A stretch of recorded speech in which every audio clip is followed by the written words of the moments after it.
Christians tell me all the time that God loves us so much that he gives us the free will to choose to be with him or not. So if we end up in heaven or hell, it's our choice. I understand why that framing can feel deeply troubling because when free will is talked about too simply, it can sound like God is just standing back while real harm happens.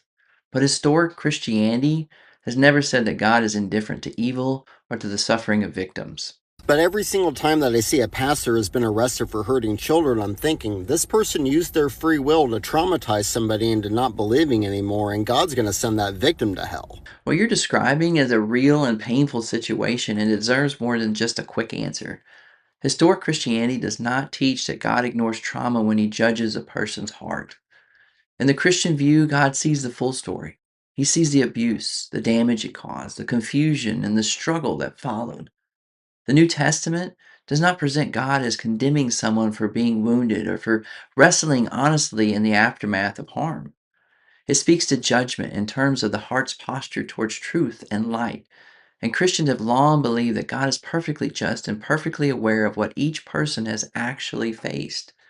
So the question is not simply, did someone struggle to believe after trauma? The question is whether God, who sees everything, clearly judges the rightly and merciful.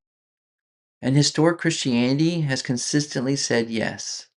Free will explains why real evil can occur in a broken world, but it does not mean God is blind to injustice and does not mean that the wounds are forgotten.